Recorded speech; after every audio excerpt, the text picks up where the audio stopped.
తెలియదు. ఇలా 2015లో ముఖ్యమంత్రి ఎవరున్నారండి? 2015లో కేఆర్ఎంబి మీటింగ్ లో ఆ రోజు ఆంధ్రకు 512 టీఎంసీలు, తెలంగాణకు 299 టీఎంసీలు అయినప్పుడు మరి ముఖ్యమంత్రి ఎవరండి? గతంలో ఉన్నటువంటి కేసీఆర్ దత్తమ్మ తెలియదేనమా? ఇవాళ దక్షిణ తెలంగాణకు ఒక దక్షిణ తెలంగాణ మాటలు జాగ్రత్తగా రానియండి బ్రదర్. ఏం మాట్లాడతానవే? నోరు దగ్గర పెట్టి మాట్లాడుకో. ఇష్టం వచ్చాడు ఒక మాజీ ముఖ్యమంత్రి గారిని ఏం లేదు ఇట్లా దత్తమ్మ ఎట్లా మాట్లాడుతావు నువ్వు? జ్ఞానం తీసుకొస్తారని నాకు అర్థం కాదు. కానీ ఏం మాట్లాడుతున్నావు? ఇవాళ నీలాంటి దత్తమ్మ ముందు అట్లాంటి ఊకో. నేను క్లియర్ కడతాను. ఇప్పుడు కృష్ణ వాటర్ చైర్మన్ ఎవరు? ఇద్దరు మాట్లాడితే ఇద్దరిది రాదండి. ఒక నిమిషం ఆగండి రామూర్తి గారు ఆయన చెప్పనివ్వండి. ఆయన చెప్పిన తర్వాత మీరు మాట్లాడదు. ఒక నిమిషం ఆగండి. లింగం యాదవ్ గారు మీ వాయిస్ ఏం రావట్లేదండి. రామూర్తి గారు ఒక నిమిషం మీరు ఆగండి ప్లీజ్. అందుకని మీ కేసీఆర్ అసెంబ్లీకి రావట్లేదు. అరే ఇతరులు మాట్లాడుతున్నప్పుడు టాబ్లెట్ మొత్తం ఒక 12 టాబ్లెట్ వేసుకుందా? ఒకటి సరిపోతుంది, నీకు ఒక్కటి సరిపోతుంది. చూడు మాట్లాడు.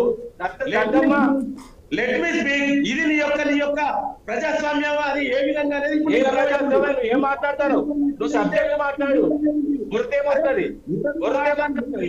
నువ్వు సబ్జెక్ట్ మాట్లాడు. నేను పోటీ పడుతున్నా. Krishna water dispute tribunal chairman ఎవరు? లింగం యాదవ్ గారు మీరు మాట్లాడే మాట ఒకటి కూడా వినిపించట్లేదండి. ఒక్క నిమిషం ఆగండి.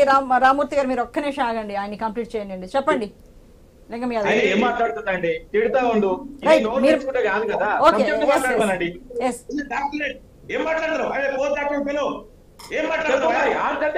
ఏమండి ఒక నిమిషం లింగం యాదవ్ గారు ఇదేమి మనము రాజకీయ సభలు కావు. ఇది ఇక్కడ మనది ఒక చర్చ కార్యక్రమం. దయచేసి మీరు కూడా అలాంటి పదాలు వాడొద్దండి. ఉన్న వాస్తవాన్ని ఏంటి జరుగుతుందని ప్రజలకు మనం ఒక సబ్జెక్ట్ వివరించి ప్రయత్నం చేద్దాం. ఇది రాజకీయ సభ కాదండి.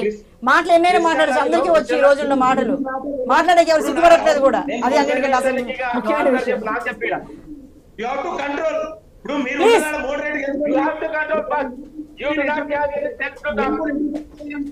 సరే ఇకపైన మాట్లాడొద్దు ఎవరు. లింగం యాదవ్ గారు మీరు మాట్లాడండి. రామూర్తి గారు మీరు ఒక నిమిషం ఆగండి ప్లీజ్. 2015లో ఆ రోజు అగ్రిమెంట్ జరిగినప్పుడు 299 టీఎంసీకి తెలంగాణకి ఇచ్చినప్పుడు 512 కు ఆంధ్ర టీఎంసీలకు ఇచ్చినప్పుడు మరి గతంలో ఉన్నటువంటి కేసీఆర్ ఏం చేసిండని అది ట్రిబ్యునల్ తీర్పు బ్రదర్. దానికి అది ఒప్పుకోదు కాబట్టి కోర్టుకు పోయినాం. ఇంకా నీకు తెలియకపోతే ఎట్లానే? నీకు తెలియకపోతే ఎట్లా? నీకు చూపెడతా పాటు ఒక్క నిమిషం ఆగండి రామూర్తి గారు. మీరు ఆయన చెప్పే ప్రతిదానికి మీరు ఆన్సర్ చెప్తే మనం చర్చలో వెళ్ళలేమండి. మీరు నోట్ చేసుకోండి. ఆయన చెప్పింది అది నిజం కాదని మీరు చెప్పండి. మీరు మాట్లాడినప్పుడు అది అవునైనా కాదన్నా వాళ్ళు తిరిగి ఆన్సర్. దీని వల్ల అర్థం లేదండి. కాదండి సరే ఆయన జారారు. ఇక్కడ జారొద్దని చెప్తున్నా. అందరం దాన్ని ఖండిస్తాం. ఆ అలాంటి మాటలు మాట్లాడొద్దని. ఇవి రాజకీయ సభలు కాదని చెప్పాం. ప్లీజ్ మీరు దయచేసి ఆగండి. సమయం అంత వృధా అయిపోతుంది రామూర్తి గారు. ఎస్ చెప్పండి లింగం యాదవ్ గారు. లింగం యాదవ్ గారు ఒకరిని ఏదో పదజాలంతా మనం దూషించినంత మాత్రాన నిజం అబద్ధం అవ్వండి. మీరు చెప్పదలుచుకున్నది మాత్రమే చెప్పండి. నువ్వు మాట్లాడు. సబ్జెక్ట్ మాట్లాడు. అటగిస్తా. నువ్వు సబ్జెక్ట్ మాట్లాడు. అటగిస్తా.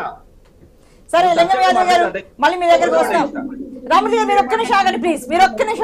ప్లీజ్ దయచేసి ఆగండి. ఇప్పుడు 2015లో ముఖ్యమంత్రి ఎవరు ముఖ్యమంత్రి? సరేనండి ఆయన కంటిన్యూ చేయండి. ఆ మాట ఆయన చెప్తున్నారు. మీరు ఏదో కామెంట్ చేస్తున్నారు. రామూర్తి గారు ప్లీజ్ ఒక్క నిమిషం ఆగండి.